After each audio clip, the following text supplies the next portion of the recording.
बिस्मिल्लाहिर्रहमानिर्रहीम।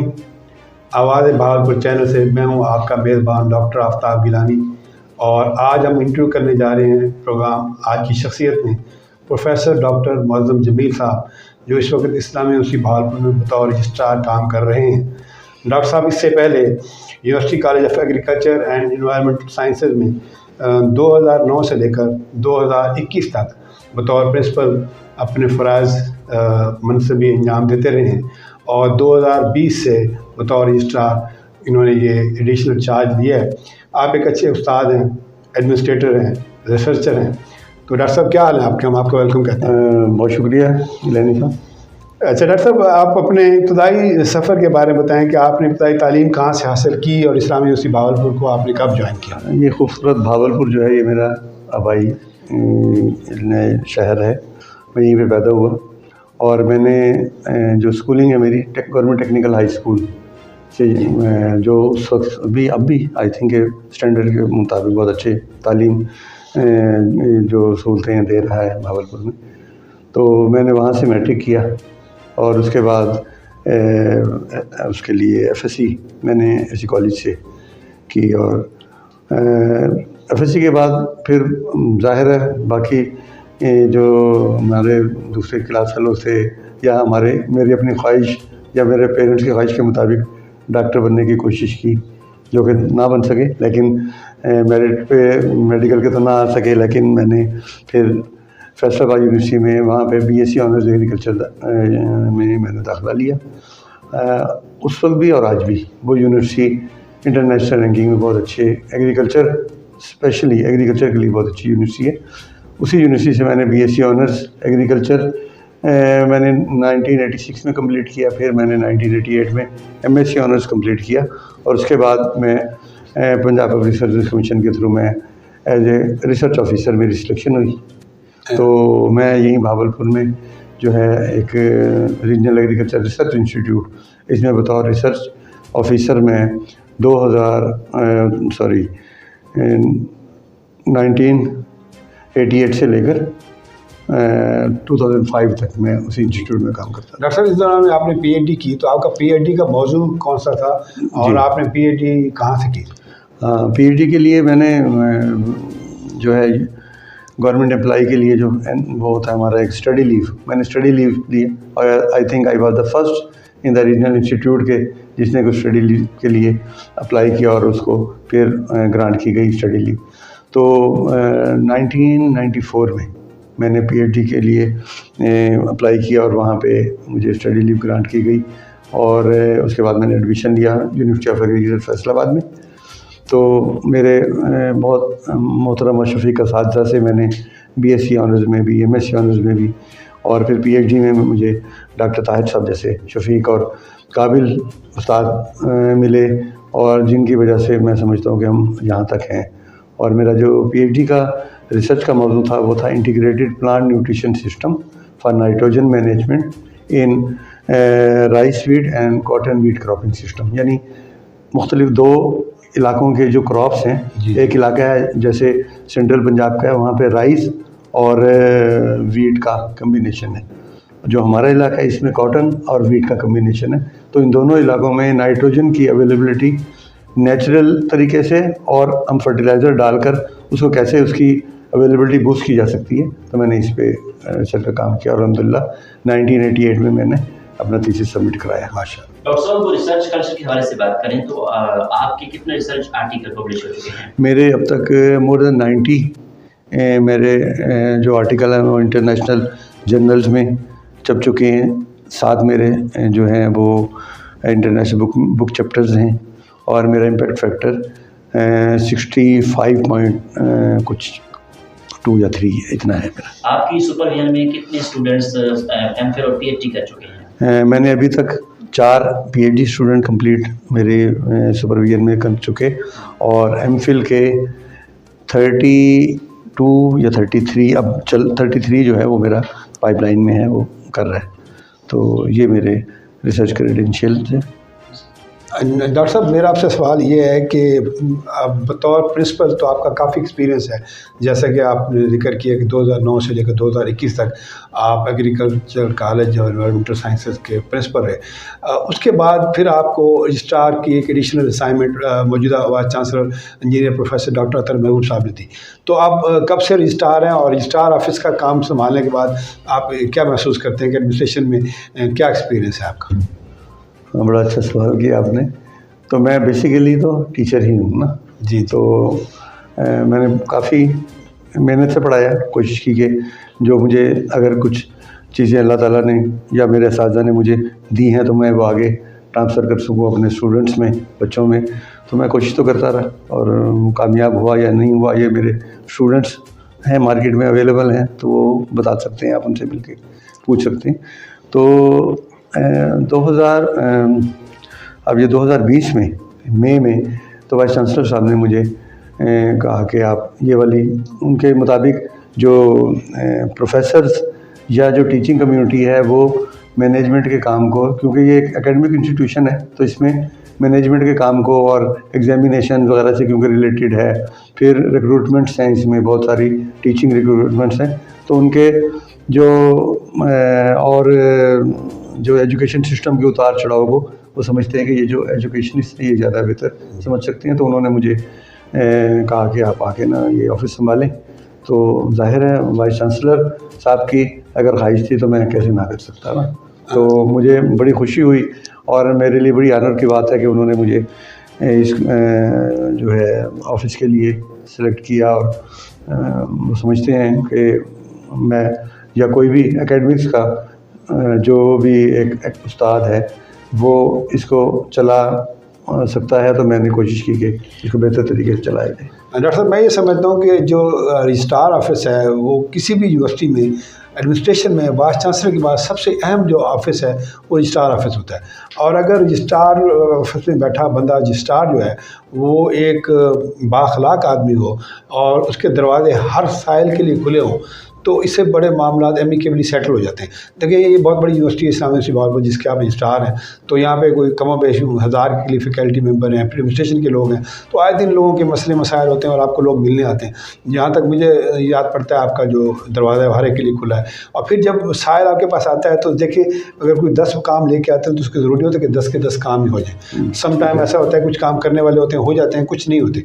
लेकिन अगर इस ऑफिस में बैठा बंदा किसी की दाद रसी के लिए बात सुने और बात सुनने के बाद उससे कहे कि यार ये काम तुम्हारा हो सकता है, I will try my level, बस ये हो जाएगा। और कहीं अगर नहीं हो सकता तो उनको समझा दें कि यार इस तरह का नहीं है, ये टेक्निकली कुछ मजबूरी है, ये काम नहीं हो सकता, तो उनकी तशफ़ी हो जाती है। तो मैं ये समझता हूँ कि इस ऑफिस में आपके आने के बाद एक बड़ी पॉजिटिव चेंज आई है और लोगों को आपसे बड़ी तवक्कुआत हैं, और जो मैंने सुना और देखा है कि लोग आपसे बहुत खुश हैं। तो आपका क्या इस हवाले से आपका एक्सपीरियंस है? सर, अल्लाह का शुक्र है, और मैं समझता हूँ कि वाइस चांसलर साहब का मुझ पर एतमाद की वजह से मुझे ज़्यादा जिम्मेदारी है ये कि मुझे जितने मुझ में एबिलिटी है मुझे उससे भी ज़्यादा अच्छा करना है ना। तो डेफिनेटली ये पब्लिक ऑफिस है और रजिस्ट्रार अकेला कुछ भी नहीं है ना, एक टीम है पूरी। और अल्हम्दुलिल्लाह बहुत अच्छे एडमिन में जो सीनियर मेरे साथ कोलीग हैं, जो हमारे एडिशनल रजिस्ट्रार साहिबान हैं, और वो सारे कैपेबल हैं इसके कि वो ये ऑफिस को आराम से चला सकते हैं। जस्ट चैनलाइज करना है, वो भी यही समझते हैं कि हमें आप डायरेक्शन बता दिया करें, हम उसके मुताबिक करते रहते हैं और बहुत अच्छा काम करते हैं और बहुत सुलझे हुए और बाइखलाक और पढ़े लिखे लोग हैं ये सारे। तो एक अच्छी टीम है। मैं समझता हूँ कि इस ऑफ़िस का जो आपने पहले बड़ा डिटेल में बड़ा अच्छा तारुफ करा दिया कि एक पब्लिक ऑफिस है और डेफिनेटली यहाँ से अगर लोगों को रिलीफ नहीं मिलता तो कहाँ जाएंगे ना। तो ऐसी बहुत सारी चीज़ें हैं कि जो वाइस चांसलर साहब के पास जाने की ज़रूरत नहीं होती है ना, और बहुत सारे जैसे उनको सुनना ज़रूरी है, उनको टाइम देना ज़रूरी है और उनको आपको गाइड लाइन देना है कि आप प्रॉपर तरीके से कैसे आप कर सकते हैं और रूल आपको क्या वो करते हैं। डेफिनेटली कोई ऐसी भी चीज़ नहीं होगी और नॉर्मली एक समझदार बंदा बियॉन्ड द रूल मांगता भी नहीं है। जस्ट उनको समझाना है कि ये अब नहीं, लेकिन अभी आगे अब आप स्टेज पे हैं, इसके बाद ये स्टेज आ जाएगी और आपको आप अचीव कर लेंगे जो आपको चाहिए। तो इस तरह के मैं समझता हूँ कि टेम्परामेंट चाहिए और जो है इसमें लोगों को सहूलत देने के लिए दिल भी चाहिए बिल्कुल ठीक कि आपने लोगों को सहूलत देनी है। बिल्कुल ठीक। डॉक्टर साहब, Islamia university Bahawalpur public private partnership के तहत तरक्याती मंसूबे शुरू कर रही है, इसके बारे में कुछ डिटेल्स ऐड कीजिएगा। जी, जो है ये तकरीबन बहुत बड़ा एक प्रोजेक्ट वाइस चांसलर साहब की विजन है उनकी, कि उन्होंने एक ना पब्लिक प्राइवेट पार्टनरशिप, जो कि हम सुनते आ रहे थे 2000 मेरा ख्याल है 10 या 12 में कहीं HEC ने भी वो किया, प्रेशर डाला इंस्टीट्यूट्स पे कि वो पब्लिक प्राइवेट पार्टनरशिप पे जाकर अपनी डेवलपमेंट करें, ताकि गवर्नमेंट पे कम से कम या HEC पे या जो फंडिंग एजेंसीज पाकिस्तान की अवेलेबल हैं, जो कि बहुत ज़्यादा प्रेशर में है आजकल, डेफिनेटली जो हमारा माशी लिहाज से प्रेशर पूरी दुनिया में है तो पाकिस्तान में भी है, तो वो पब्लिक प्राइवेट पार्टनरशिप में सुनते तो आ रहे थे कि ये करना चाहिए, लेकिन जो इंजीनियर प्रोफेसर डॉक्टर हमारे वाइस चांसलर साहब हैं, तो उन्होंने इसको अमली जामा पहनाया और उनका विजन है कि उन्होंने इसको बहुत ओपनली एक्सप्लोर किया। ये पब्लिक प्राइवेट पार्टनरशिप जो है ये यूनिवर्सिटी और एक प्राइवेट इदारे के दरमियान जो है वो हम लोगों ने एक MOU साइन किया, वो है ट्रेनिडोर कंपनी है एक। तो उसमें ये होगा कि जो पब्लिक प्राइवेट पार्टनरशिप को मैं थोड़ा सा एक्सप्लेन कर दूं कि इसमें बहुत सारे मोड हैं। तो एक BT मोड है जिसके अंदर build and transfer, BOT mode भी होता है, बिल्ड ऑपरेशन एंड ट्रांसफ़र। तो उसमें ये होता है BOT मोड में क्या करते हैं कि कोई भी कंपनी आती है, वो आपके टर्म्स एंड कंडीशन के मुताबिक आपको बिल्डिंग बना के देगी, उसके बाद उसको ऑपरेट करेगी। से कि अगर हॉस्टल बना के दे रही है तो वो स्टूडेंट से उतने हॉस्टल्स का रेंट लेती रहेगी, जब उनके पैसे पूरे हो जाएंगे फिर वो आपको ट्रांसफ़र कर देगी। BT मोड में ये है कि आपके साथ उनका माहिदा हुआ, उसके बाद उन्होंने बिल्ड किया और उसके बाद आपको बिल्डिंग ट्रांसफ़र कर देंगे, आप उनको उनके जो पैसे हैं किस्तों में आपको उनको वापस करते जाएंगे। तो एक बहुत अच्छे तरीके से हमें एक इसमें ओपन बिड्स की गई पूरे पाकिस्तान से, बड़ी बड़ी कंपनीज़ ने, इवन के वो है जो पाकिस्तान रेलवे की रेलकॉम या इस तरह के नाम की कंपनी है, उन्होंने भी हमारे वो भी बिडर थे, तो वो भी आई इसमें कंपटीशन, ओपन कंपटीशन के बाद ये ट्रेनिडोर कंपनी ने इसको विन किया और उसमें फिर ये हमें 400 मिलियन के जो है कैंपस में 4 जो हैं बड़े ब्लॉक बना कर देंगे, एकेडमिक ब्लॉक, उसके साथ हॉस्टल भी बनेंगे। तो ये हमें 2 साल के अंदर बना कर देंगे और उसका जो रिटर्न है बहुत से थोड़े से इंटरेस्ट के साथ, बैंक से तो आई थिंक हाफ से भी कम, उस इंटरेस्ट के साथ ये हमसे 10 साल में वापस लेंगे। तो हर इनटेक पे जब हमारी से कि जैसे अब स्टूडेंट्स की तादाद बहुत ज़्यादा होगी ना, हम लोग 13,000 से अब 50,000 के नज़दीक आ गए, 48,000 प्लस में तो हैं हम इस वक्त। तो इतनी बड़ी स्टूडेंट्स को अकोमोडेट करने के लिए ये कैंपस पूरा नहीं है, तो डेफिनेटली इतना ही कैंपस या इससे थोड़ा सा कम कैंपस वो हमें बना कर देंगे 2 साल में। और उसमें हम तमाम ये जो फैकल्टीज़ हैं, 8 फैकल्टीज़ उसके अंदर जो हैं वो एडजस्ट हो जाएंगी और स्टूडेंट्स को एक बेहतर माहौल पढ़ाई के लिए, classes, laboratories, lecture theatres, office जो हमारे ऑफिसर्स के ऑफिसेस वो उसके अंदर सारे होंगे, सेंट्रली एयर कंडीशनड होगा। और IUB के लिए मैं समझता हूँ एक बहुत टर्निंग पॉइंट है ये, और इंशाल्लाह बहुत ये IUB को बहुत ऊपर तक लेके जाएगा। ठीक है सर, एग्ज़ाम हो चुके हैं, रिजल्ट आ रहे हैं, इन फ्यूचर बात करें तालीमी सरगर्मियों के हवाले से, तो क्लासेस जो हैं कब तक दोबारा स्टार्ट हो जाएंगी नेक्स्ट सेमेस्टर? क्लासेस हमारे शेड्यूल के मुताबिक इंशाल्लाह 10 अक्टूबर से हम लोग नया सेशन शुरू करेंगे। तो अल्लाह ताला अपना करम रखे और ये कोविड से हमें महफूज रखे।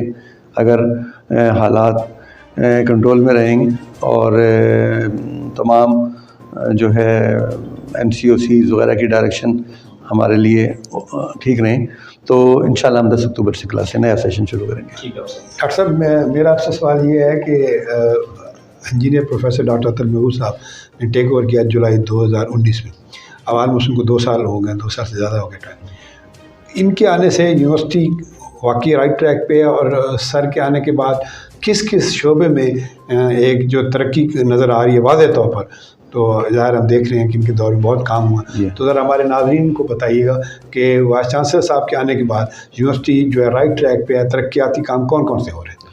देखिए गिलानी साहब, ये बड़ा एक वाज़ेह सा चेंज यूनिवर्सिटी जैसे जाग गई हो ना, इस तरह। एक तो सर जो डॉक्टर प्रोफेसर अतर महबूब साहब के आने के बाद जो सेंस ऑफ ओनरशिप है, ये बहुत डेवलप किया उन्होंने। अगर मैं किसी डिपार्टमेंट का चेयरमैन हूँ तो मुझे उससे लगाव होना चाहिए, मुझे उसकी डेवलपमेंट के लिए हर तरह अच्छा सोचना चाहिए। तो ये चीज़ एक बड़ी अच्छी डेवलपमेंट है। मैं समझता हूँ कि ये बाकी चीज़ें तो बहुत ज़्यादा मैं अभी जिक्र करता हूँ बाकी चीज़ों का भी, तो ये मैं समझता हूँ कि ये वो वाली चीज़ है जो हम लोग इंटरनली फील कर रहे हैं कि हम लोगों में तब्दीली आई है। उसके अलावा जो शहर के साथ जो IUB का राब्ता है जी, वो बड़ा खूबसूरत और बहुत हारमनी और प्यार मोहब्बत वाला डेवलप हो गया है ना। ये थोड़ा अर्से पहले, यानी आज से 2-3-4 साल पहले ऐसा नहीं था। लोग थोड़े से किसी को नाइट थे कुछ चीज़ों में, ये क्यों हो रहा है, ऐसे क्यों नहीं होता, हमारे बच्चों को एडमिशन क्यों नहीं देते, इस टाइप की चीज़ें थी। अब मैं समझता हूँ कि सिटी जो है, अभी आपने कुछ दिन पहले कुछ एक ऐसी वेव सी चली कि हमें कुछ भी नहीं कहना पड़ा और सिटी ने इतना प्यार मोहब्बत से हम लोगों को उठाया कि हमें लगता था उनसे और ज़्यादा प्यार हो गया ना। बिल्कुल। तो ये मैं समझता हूँ कि ये एक बहुत बड़ा डेवलपमेंट वाला एक पॉइंट है। और वैसे भी अगर भावलपुर है ना, वो IUB की वजह से, IUB भावलपुर की वजह से, तो ये दोनों एक दूसरे के साथ बिल्कुल व्यवस्थ हैं, तो हम इनको अलग नहीं कर सकते। तो वाइस चांसलर साहब के आने के बाद ये वाला जो ताल्लुक है बहुत मजबूत हो गया। और अगर आप एकेडमिक नंबर ऑफ स्टूडेंट्स बढ़े हैं, नंबर ऑफ स्टूडेंट्स डिपार्टमेंट देखें, फैकल्टी की बहुत ज़्यादा। मैं आपको बताने जा रहा हूँ कि अब हमारे पास 13 फैकल्टीज हैं माशाल्लाह। हाँ, 6 फैकल्टी से 13 फैकल्टी, मोर देन डबल जी। तो फैकल्टीज हो गई और इसमें शोबाजात 123 शोबाजात हैं। और ऐसे शोबाजात जो जिनको पढ़ने के लिए हमारे भावलपुर से बच्चे बड़ी दूर दूर जाते थे ना, कभी कराची, इस्लामाबाद, लाहौर, तो वो तमाम हमारे पास अच्छे जो कोर्सेज हैं और अच्छे लेवल पे तमाम कोर्सेज हमारे पास शुरू हैं। और इसमें ऐसा नहीं है कि हर दाखिला कुछ कहते हैं कि नहीं आपने दाखिले हर किसी को देते हैं, ऐसा नहीं है। बहुत अच्छा मेरिट जा रहा है जी। और बहुत, जब 90,000 एप्लीकेंट्स होंगे जी, इसका मतलब है कि कितने सारे पेरेंट्स की हमारे ऊपर एतमाद है ना, कि वो अप्लाई कर रहे हैं और वो अपने बच्चों को दाखिला 90,000 जो लोग हैं वो हमारे ऊपर चाह रहे हैं कि वो IUB के साथ उनका ताल्लुक बने जी। बिल्कुल। तो उसमें नो डाउट सबको दाखिला नहीं मिलता, तो बहुत अच्छा मेरिट के साथ बच्चे हमारे पास आते हैं और उसमें से 8 से 10 हज़ार बच्चा फिर हमारे पास एडमिशन में आ जाता है। अदरवाइज ये तादाद बमुश्किल 1000-1500 हर सेमेस्टर के उस पर एडमिशन होते थे हमारे में। तो अब ये 8 से 10 हज़ार हो जाना जी, मैं समझता हूँ कि वाइस चांसलर साहब की ख्वाहिशों का नतीजा है और लोगों का हमारे इंस्टीट्यूट पे एतमाद का एक मज़र है ये जी। अच्छा डॉक्टर साहब, पिछले दिनों प्राइम मिनिस्टर पाकिस्तान जनाब इमरान खान साहब इस्लामिक यूनिवर्सिटी भावलपुर में तशरीफ़ लाए थे और किसान कार्ड के हवाले से उन्होंने एक एक्टिविटी की है। यूनिवर्सिटी का ऑडिटोरियम में प्रोग्राम हुआ जिसमें उन्होंने यूनिवर्सिटी को के कई मनसूबों का इफ्तिताह भी किया, जैसे नर्सिंग कॉलेज है, जैसे पहले है एग्रीकल्चर के हवाले से। आप मुझे बताएँ कि ख़ास तौर पर जो एग्रीकल्चर के हवाले से, क्योंकि आपका अपना डिपार्टमेंट भी है, तो उन्होंने डॉक्टर बंदेशा और डॉक्टर रिजा का भी जिक्र हुआ, वाइस चांसलर साहब को भी अप्रिशिएट किया जनाब प्राइम मिनिस्टर ने।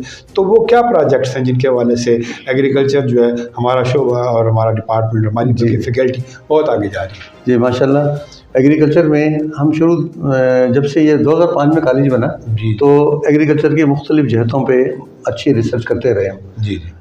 लेकिन ये वाइस चांसलर साहब के आने के बाद इन्होंने उसको वहाँ से जो है जिसे कहना चाहिए कि अपलिफ्ट किया और वो उनका ये विजन था और उनको ये समझ थी कि ये वो चीज़ है जो हमारे इंस्टीट्यूट के लिए आगे जाके अच्छा हो सकती है और इस इलाके के जो फार्मर्स हैं उनके लिए भी बहुत सारे अच्छे यहाँ पे डेवलपमेंट हो सकती है। तो कॉटन के रिसर्च के हवाले से IUB का एक नाम है।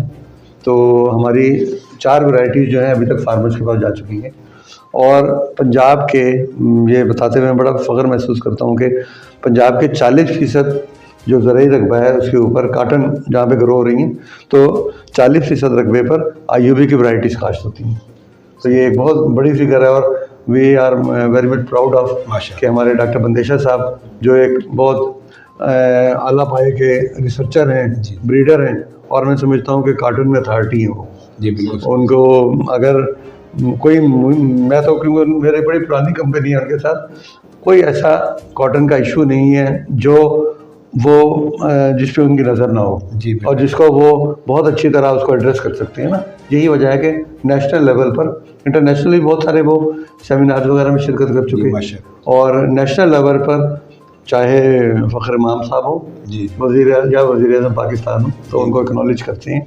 और इसी तरह अली रज़ा हमारा डॉक्टर बड़ा रज़ा के बारे में जंग बताइएगा। जी, माशाल्लाह, वो चाइना से PhD करके आया है, और हार्डली 31 साल का बच्चा है वो, यानी बड़ा छोटी एज का है, और 300 प्लस में उसका इम्पैक्ट फैक्टर है। अच्छा, माशाअल्लाह। बहुत हाई लेवल पे वो पब्लिश हुआ उसके पास। और जो जहाँ पे वो इतना मेहनती है कि चाइना वाले खुद बहुत मेहनती लोग हैं, जी, लेकिन उसने वहाँ पे भी अपने मेहनत के झंडे गाड़े, पाकिस्तानियों का एक नाम बनाया। माशाअल्लाह। वो उसके पीछे दीवाने हैं ना, यानी वो कहते हैं कि आप हमारे, उसको प्रोफेसर की ऑफर की जी। उन्होंने, फुल प्रोफेसर। अच्छा, यानी कि जो हमारे यहाँ 45 से पहले तो नहीं सोच सकते ना, मुमकिन नहीं। हाँ, सोच, तो वो भी हार्डली यंग बच्चा है, और अल्लाह ताला उसको उम्र दराज करे और उसको हिम्मत दे, बहुत आगे तक जाएगा। अब ये इसी साहब का विजन था, क्योंकि उसको उन्होंने वहाँ पिक किया ना। जी, जब जमशेद चीमा साहब आए थे, जो हमारे प्राइम मिनिस्टर साहब के मुशीर गुजरात है, जी, तो उन्होंने कहा कि ये बच्चे को आपने पिक करके बहुत अच्छा किया है। मैंने काफ़ी जगह पे काफ़ी वाइस चांसलर्स को, एग्रीकल्चर वालों को कहा कि आप इसको पिक कर लें, ये बहुत काम वाला बच्चा है ना। तो वी साहब के विजन था, जी, उन्होंने डिस्कस किया मेरे साथ उन्होंने, जी। और फिर हमने उसको एज ए AP हमने, जो हमारा प्रोजेक्ट है IPOP का, उसमें हमने उसको AP लिया।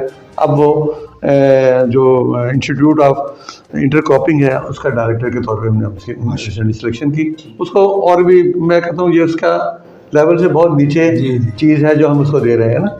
जी, he is a very well renowned world scientist, तो ये मैं समझता हूँ we are very proud of. और इसके अलावा एग्रीकल्चर में अगर आप बाकी वो चीज़ें पूछेंगे तो वहाँ पे अब वाइस चांसलर साहब ने बहुत अच्छी फंडिंग करके एक जो हॉर्टिकल्चर में रिसर्च का जो है उसको बड़ा बूस्ट किया ना। तो उसमें हमने फर्स्ट टाइम सहरा में, मैंने बल्कि एक प्रोग्राम में उसको कहा सहरा में स्ट्रॉबेरी। तो ये कभी मेरे ख्याल ही है ना, जी, वो कहाँ पे उगती है, वो दीर, वहाँ ऊपर दीर वगैरह में कहीं पे होती है। और सहरा में उन्होंने, हम जो हमारे डॉक्टर नफीस साहब हैं हॉर्टिकल्चर के, हमारे माशाल्लाह चेयरमैन हैं, तो उन्होंने 1.5 एकड़ पे काश्त की, और बड़ी कॉस्टली सेल आउट की वो ना, क्योंकि उसकी एक मार्केट में डिमांड है उस फ्रूट की। जी। तो और बड़ी क्वालिटी की, मेरा ख्याल है अगर जिन साहब ने वहाँ से परचेज करके खाया होगा तो बड़ा मार्केट से बड़ा टेस्ट का फर्क था। और सब्जियों की बात करें तो सब्जियां भी अभी सेल हो रही हैं। हाँ वहाँ से हाँ, लोग खरीद तो रहे हैं। राशिद शाहीन साहब का प्रोजेक्ट है वो वेजिटेबल एंड कट फ्लावर का ना, तो वो लोगों के लिए, यानी यहाँ के भावलपुर के अवाम के लिए क्वालिटी वेजिटेबल्स की अवेलेबिलिटी को इंश्योर करने के लिए कोशिश कर रहे हैं, और काफ़ी हद तक कामयाब भी हैं। डॉक्टर साहब, तो बात करें इस्लामी यूनिवर्सिटी की रैंकिंग के हवाले से, तो मैं चाहूँगा इस्लामी यूनिवर्सिटी की रैंकिंग किस दर्जे पर है? रिसेंटली मैंने बल्कि परसों ही GC की तरफ से एक हमें मरासला मसूल हुआ, उसके अंदर जो है ओवरऑल नेशनल लेवल पे जो I am very proud of to announce के 12वें नंबर पे है। यानी कि उसमें मुझे टोटल फिगर याद नहीं है कि कितनी यूनिवर्सिटीज़ थी, लेकिन टोटल यूनिवर्सिटीज़ में 12वें नंबर पर है। और पंजाब की तमाम यूनिवर्सिटीज़ में पब्लिक सेक्टर जितनी भी पंजाब की यूनिवर्सिटीज़ हैं उसमें IUB got the first rank. ये हमारे लिए मेरे ख्याल खुशी की बात है बड़ी। डॉक्टर साहब, ये ग्रीन और क्लीन कैंपस के हवाले से भी एक कैंपेन जो है वो मौजूदा भी साहब ने बड़ा अच्छा एक प्रोजेक्ट शुरू किया है, जिसका डॉक्टर आबिद गिल साहब को इंचार्ज बनाया। तो ये इस हवाले से ज़रा हमारे नाज़रीन को बताइएगा कि ये क्या है। हाँ, देखिए जिस तरह जो तरक्की याफ्ता कौमें है ना, वो अपने रिसोर्सेज को ज़ाया करके नहीं बनी। जी, जी, उन्होंने, यानी अब जापान है, वो पानी को रिसाइकल करके इवन के उनके जो वो हैं टॉयलेट्स में जो पानी वो मुँह धोने के लिए इस्तेमाल करते हैं वही फ्लश हो जाता है ना। जब आप फ्लश करते हैं वो मुँह धोने वाला पानी स्टोर कर लेते हैं, और फ्लश के वक्त वो साबुन वाला पानी जो है वो फ्लश करके साफ़ कर देगा ना। यानी ये उनका उनका सिंक ऐसा बना हुआ है ना, उन्होंने सिंक ऐसा डिज़ाइन किया। और उनको क्या पैसों की कमी है या उनके पास क्या रिसोर्सेज की, या वर्ल्ड में नंबर 1 पे है ना, लेकिन मैं समझता हूँ कि अपने रिसोर्सेज को जो है वो बेहतर तरीके से इस्तेमाल करके ही कोई कौम आगे जा सकती है ना। हर किसी भी कौम को देख लें आप, जो भी तरक्की याफ्ता, वो ऐसे याशी या लल्ले तल्ले नखरे करके और अपने चीज़ों को ज़ाया करके वो कभी आगे नहीं गई। तो ये विजन को लेते हुए वाइस चांसलर साहब ने ये ग्रीन एंड क्लीन कैंपस का प्रोजेक्ट शुरू किया। डॉक्टर आबिद गिल साहब उसके डायरेक्टर हेल्थ प्रोजेक्ट के इंचार्ज हैं। तो उसमें paper saving, water saving and environment की क्लीनलीनेस, इस पे वो लोग काम कर रहे हैं। यानी पेज है, प्रिंट लिया, 2-3 लाइनें हैं, ख़राब हुआ दूसरा ले लिया ना, अब वो कहते हैं कि इसको दोबारा प्रिंट ले लेना, बैक साइड साफ है उसकी, उस पर यूज़ कर लें, कोई बात नहीं, पीछे लकीर लगा दें, वो पेज इस्तेमाल हो जाएगा। पानी है, पानी के अब टैप्स हैं जो वो tip tip tip tip tip गिर रही है ना, और अगर वो बाल्टी रखे तो हो सकता है 2 घंटे में बाल्टी भर जाए वो। जी बिल्कुल। तो वो कह रहे हैं आगे तो पानी का रिसोर्सेज हमारे पास बहुत कम होते जा रहे हैं, तो डेफिनेटली हमें इसको वाटर को भी सेव करना है। जो हमारा पीने का पानी है वो हम इस तरह लॉन्स वगैरह में लगा रहे हैं, या उसके हमारे जो लीकेज की वजह से वो ज़ाया हो रहे हैं, तो वो जो लीकेज है वो कम हो जाए। उसके अलावा एनर्जी, अब सुबह आने के साथ ही लाइटें सारा PNO चला के चला जाता है 8 बजे ना जी। एक लाइट जलाएं, बाकी सब बंद रखें। जब क्लास आ जाएगी तब तमाम लाइटें जला दें, जैसे अब क्लास जाएगी क्लास बंद कर दें, पंखे बंद कर दें। इन चीज़ों को मॉनिटरिंग की ज़रूरत है। तो वो टीम माशाल्लाह बड़ी एनर्जेटिक टीम है, और वो इन चीज़ों को पहले तो सबसे पहले हमारा जो सोसाइटी है, यूनिवर्सिटी के जो एम्प्लॉइज़ हैं, स्टूडेंट्स हैं, टीचर्स हैं, वहाँ पे जाके वो अवेयरनेस सेमिनार दे रही हैं। उसके बाद वो यूनिवर्सिटी के जो है रूल्स रेगुलेशन के अंदर कुछ इस तरह के रूल्स बना देंगे ना। तो अब वो अपने तौर पे वॉलंटरीली वो लोग काम कर रहे हैं कि कहीं पे पंखे चल रहे हैं वो बंद करते हैं। हर एक की जिम्मेदारी है।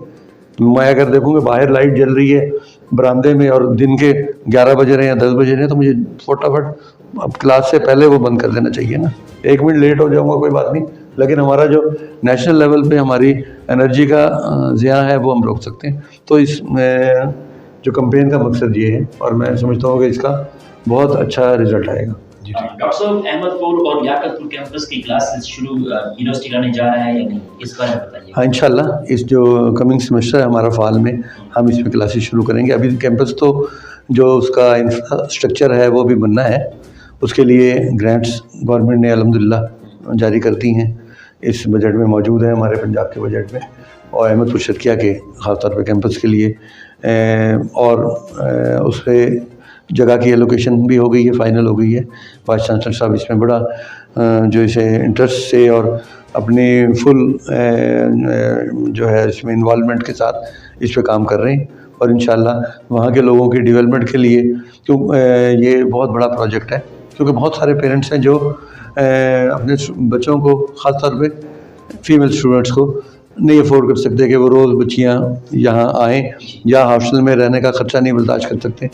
ये तो ऐसे ही हो जाएगा जैसे वो बच्चे स्कूल जा रहे होते हैं ना, रोज़ स्कूल जाएंगे घर आ जाएंगे। जब उस इलाके और अहमदपुर का वो जहाँ पे कैंपस बन रहा है वो ऐसा है कि वो 3-4 इलाकों को कवर कर लेगा ना, तो वहाँ के वो वाले जो हैं पेरेंट्स और उनके बच्चे जो भावलपुर आना अफोर्ड नहीं कर सकते अपने जो है माशी वजह से या सोशल वजह से, तो वो लोगों के लिए बहुत एक सहूलत है। और हमेशा के यूँ समझें कि एक परमानेंट किस्म का एक उनका डेवलपमेंट का एक वाइस चांसलर साहब ने एक उनका हल निकाला ना।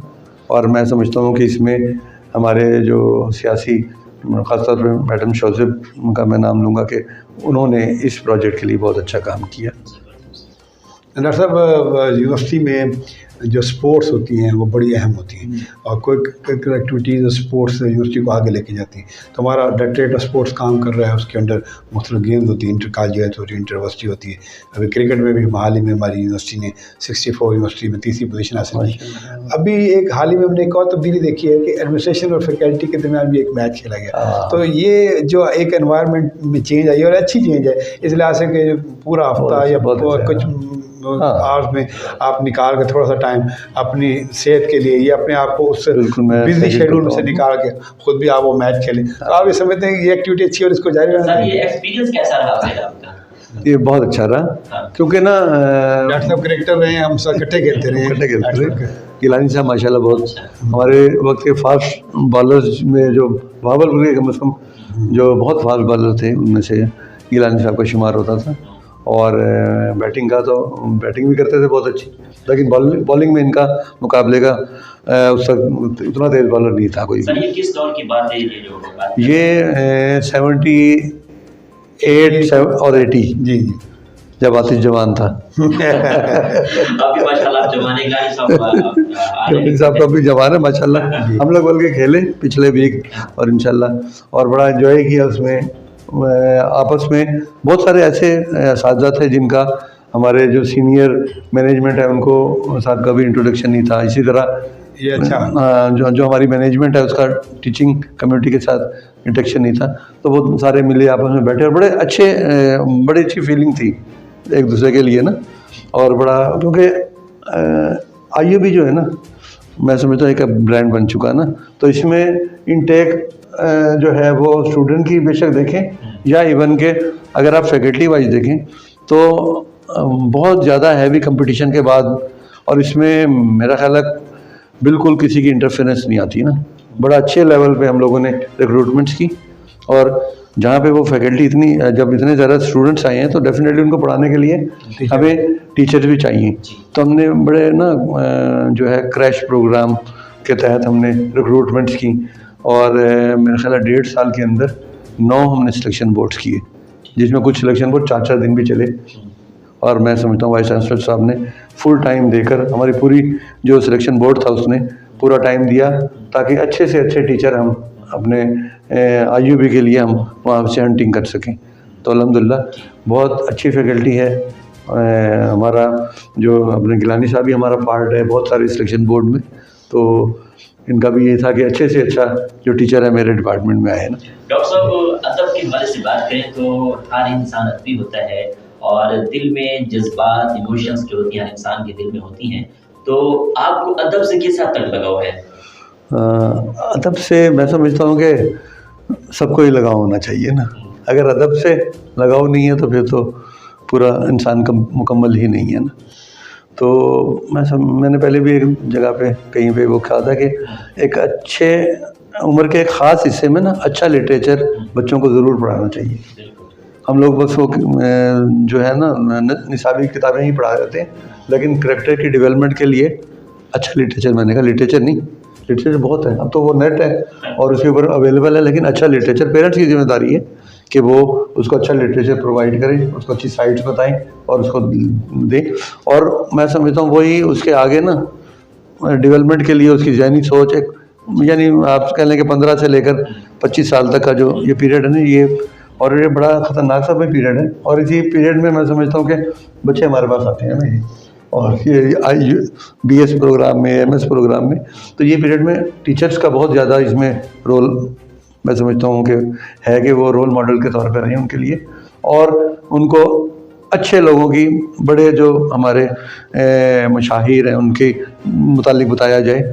बड़ी हमारी जो हिस्ट्री में हमारे तहरीक पाकिस्तान के बहुत बड़े बड़े नाम हैं ना, मैं कहता हूँ कि वो दुनिया में उनकी मिसाल की जो है वो जो उनकी एक्टिविटीज़ हुई हैं जो उन्होंने की हैं दुनिया में उनके मुकाबले पे कोई भी नहीं है। तो हमें उनके लिए मुतालिक बहुत सारा बाकी टेक्निकल तालीम भी देते रहें, तो साथ उनके मुतालिक भी हमें बच्चों को डेवलप करना चाहिए ज़हनी तौर पे, अपने मुल्क के लिए, पाकिस्तान के लिए, अपने दीन के लिए, अपनी फ़ौज के लिए, हमारे जो बुज़ुर्ग गुजरे हैं उनके लिए। तो ये सारों को ना मतलब मैं समझता हूँ कि उनके दिल में डेवलपमेंट हो ये सारी चीज़।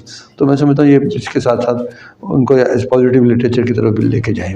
प्रोफेसर डॉक्टर मोअज़्ज़म जमील साहब, आप हमारे स्टूडियो में तशरीफ़ लाए, हम आपके शुक्रगुज़ार हैं। और इस प्रोग्राम का इख्तिताम इस बात पर हम करते हैं कि आप जाते जाते हमारे नाज़रीन को अपनी पसंद के किसी भी शायर के कुछ अशार जो है बहुत सारे अहमद नदीम कासमी साहब की छोटी सी कि रेत से बुत ना बना ए मेरे बारे में पढ़ लेता हूँ। रेत से बुत ना बना ए मेरे अच्छे फनकार, एक लम्हे को ठहर मैं तुझे पत्थर ला दूँ। क्या बात है, क्या बात। मैं तेरे सामने अंबार लगा दूँ लेकिन कौन से रंग के पत्थर की ज़रूरत है तुझे। क्या बात। सुर्ख पत्थर जिसे दिल कहती है बेदिल दुनिया। वाह, या के पथराई हुई आँख का नीला पत्थर, क्या बात है, जिसमें सदियों के तहय्युर के पड़े हों डोरे। वाह वाह, क्या क्या तुझे रूह के पत्थर की ज़रूरत होगी, वाह जिस पे हक बात भी पत्थर की तरह गिरती है। क्या बात है, क्या बात है। एक पत्थर है जिसे कहते हैं तहजीब सफ़ेद, उसके मरमर में सियाह खून झलक जाता है। अच्छा, वाह। अच्छा, एक इंसाफ का पत्थर भी तो होता है, मगर क्या कहना है। हाथ में तेज शायदर हो तो ये काम आता है। वाह। डॉक्टर साहब, टूरिज्म के हवाले से बात करें तो आपको टूरिज्म का कितना शौक है? सर बहुत ज़्यादा शौक़ है, और ये शौक़ मेरे बच्चों में मुझसे ज़्यादा है, लेकिन जहाँ कहीं कोई बहुत सारी अच्छी चीज़ें पाकिस्तान को देखने के बाद ही इससे मोहब्बत बढ़ती है ना। इतना खूबसूरत, और मैं समझता होती है खुदाबंदी हमें ये इस जो है ज़मीन पर अल्लाह ताला ने हमें दिया कि हम इसकी जितनी भी कदर करें, अल्लाह ताला का जितना शुक्र अदा करें कम है। तो वैसे मैं देवसाई प्लेन तक मैं देख रहा हूँ। That is called roof of the earth. सही। तो मैं शुमाली इलाका जात तो आपने सारे शुमाली इलाका जात मैंने सारे विज़िट किए। जी। तो मुख्तर हुसैन तारड़ की किताब में ना, उसमें ना सोशल झील का उसने जिक्र किया था। अच्छा। कि मुझे वहाँ पे ख्वाहिश रही थी कि मैं कैंपिंग करूँ ना। अच्छा, वो बिल्कुल जो देवसाई प्लेन है उसके बिल्कुल किनारे पे वो सोशल झील है, इंतहाई खूबसूरत। अच्छा, मैं बच्चे वगैरह के साथ, मेरे बच्चे जो है वो मेडिकल के हैं, लेकिन वो टूरिज़म में बहुत ज़्यादा शौक़ रखते हैं, बल्कि वो बेस कैंप तक केटू के जाने का प्रोग्राम में है उसका, जो मेरा है एक बार खुदा है उसका। तो वो उसने, मैंने कहा यार सोशल झील तो दिखा रहा है। तो फिर हम लोगों ने पिछले साल प्लान किया, फैमिली पूरी ने, तो कश्मीर तक तो हम अपनी गाड़ी पे गए। उसके आगे हमने लैंड रोवर जो है वो ही जाती हैं आगे, तो स्कर्दू गए। स्कर्दू से आगे वो काफ़ी तकरीबन एक दिन की मुसाफत पे है वो जो देवसाई प्लेन है। तो मैं देवसाई प्लेन जो अभी वहाँ पे याक वगैरह भी मौजूद थे, यानी लोगों के घरों में गाय और जो बकरियों वगैरह के साथ याक भी जा रहे थे। अच्छा। उन्होंने उसको डोमिसाइज किया हुआ है ना। अच्छा। डोमिसाइज किया हुआ है, तो वो बड़ा अच्छा मेरा एक्सपीरियंस है। अब मुझे जो बाकी शौक़ है वो जो लेक्स हमारे बलूचिस्तान में है ना, बहुत खूबसूरत। वो कहते हैं कि दुनिया की साफ़ तरीन जो झीलें हैं वो बलूचिस्तान में है, दुनिया की। तो वो एक हमें, मेरा ख्याल है हमें एक्सप्लोर करना चाहिए इसको ज़्यादा से ज़्यादा। जो हमारे वज़ीर-ए-आज़म इमरान खान साहब इसमें बहुत ज़्यादा तवज्जो दे रहे हैं। मैं पिछले दिनों बल्कि गया था, वो कौन सी है, नथिया गली, जो आज से 10 साल पहले थी, उससे बिल्कुल मुख्तलिफ है। इतनी खूबसूरत डेवलपमेंट वहाँ पे, और इतने बड़े प्लाजे और होटल और रिहाइश गाहें लोगों ने वहाँ पे डेवलप की, और मार्केट। और मैं समझता हूँ कि माल रोड मरी तो अब बहुत पुरानी कहानी होगी ना। तो ये वज़ीर-ए-आज़म साहब का मेरा समझता हूँ कि बहुत विजन है टूरिज़्म का। तो उन्होंने बहुत उस पर पैसा लगाया, और इतनी खूबसूरत रोड वहाँ पे जा रही है। बिल्कुल ऐसा नहीं लगा कि आप मोटरवे से हटे हैं कहीं पे ना, इतनी कंफर्टेबली हम अपनी गाड़ी पे आराम से आप लोग जा सकते हैं। तो मेरा ख्याल है मुझे पाकिस्तान से बहुत ज़्यादा मोहब्बत इसलिए भी है कि मैंने बहुत ज़्यादा देखा है इसको ना। अगर मैं ना देखता तो शायद मुझे मोहब्बत ना, हम सबको इससे मोहब्बत हो जाए। डॉक्टर साहब, मेरा आपसे सवाल ये है कि ये जो university agriculture university college of environmental sciences पहले कॉलेज था और अब उससे ये फैकल्टी बन गई है, तो फैकल्टी बनने से क्या फ़र्क पड़ा है, और कौन कौन से शोबाजात आपके यहाँ ख़ास तौर पर फ्लोरिश कर रहे हैं और बहुत ज़्यादा तरक्की कर रहे हैं? जी, इसमें जैसे पहले मैंने अर्ज़ किया कि कॉटन पे, कट फ्लावर पे, वेजिटेबल्स पे, और जो है हमारा ये मैंगो पे ये रिसर्च चल रही है ना। इसके साथ साथ जो प्लांट पैथोलॉजी हमारा एक डिपार्टमेंट है, जिसमें पौधों की बीमारियों के मुतालिक पढ़ाया भी जाता है और उस पर रिसर्च का काम भी किया जाता है। तो उसमें हमारे जो चेयरमैन साहब हैं डॉक्टर नवीद असलम मलगानी साहब, वो बड़े, मैं समझता हूँ कि अच्छे रिसर्चर और आला पाए के जो है रिसर्च में उनकी कंट्रीब्यूशन है। इम्पैक्ट फैक्टर में उनका बहुत अच्छे पब्लिकेशन है उनके पास। तो मशरूम पे मैं समझता हूँ ही इज़ अथॉरिटी। उन्होंने तमाम मशरूम की ग्रोथ के लिए जो है स्टैंडर्डाइज किया हमारे यानी भावलपुर के एनवायरनमेंट में टेम्परेचर, मॉइस्चर और इस तरह से जो जो रिक्वायरमेंट मशरूम की ग्रोथ के लिए चाहिए, उन्होंने बहुत सारे एक्सपेरिमेंट्स के बाद उसको स्टैंडर्डाइज़ किया। और जो मशरूम का एक्सपान होता है, जो बीज कह लें, जी जी, तो वो उसकी प्रोडक्शन बड़ा मुश्किल एक मरहला होता है। तो मैं समझता हूँ कि वो बड़ी कामयाबी से उसकी प्रोडक्शन कर रहे हैं और बहुत सारे ट्रेनिंग कोर्सेज वगैरह कुछ कर चुके हैं, कुछ उन्होंने डिज़ाइन किए हुए हैं। जी माशाल्लाह। कभी आपने अगर उनके वेबिनार्स वगैरह अटेंड किए हों जी तो जी, मैंने किए। इन थाउजेंड्स पार्टिसिपेंट्स, जी मैं समझता हूँ कि इतने बड़े वेबिनार्स मैंने हमारे आईयूबी वाले बहुत अच्छे इसमें जा रहे हैं माशाल्लाह। आईयूबी लिहाज से भी एक बड़ा इदारा है कि इसके अंदर एक्टिविटीज़ जो हैं, सेमिनार्स और कॉन्फ्रेंसेस और वेबिनार्स ये बहुत होते हैं। तो जो प्लांट पैथोलॉजी के वेबिनार्स हैं वो बड़े ह्यूज कैनवस पे वो लोग उसको प्रेजेंट करते हैं और इंटरनेशनली बड़े बड़े साइंटिस्ट को उसमें इन्वॉल्व करते हैं। बहुत शुक्रिया आपका जी, जज़ाकल्लाह, थैंक यू वेरी मच। आपने नाज़रीन, बहुत शुक्रिया आपका भी। प्रोफेसर डॉक्टर मौज़म जमील साहब, रजिस्ट्रार निज़ामी यूनिवर्सिटी भावलपुर, हमारे प्रोग्राम आवाज़ भावलपुर में आज की शख्सियत के हवाले से तशरीफ़ लाए थे और आपने इनकी गुफ्तगू सुनी। मैं और रहमत महमूद आपसे इजाज़त चाहते हैं। Thank you very much.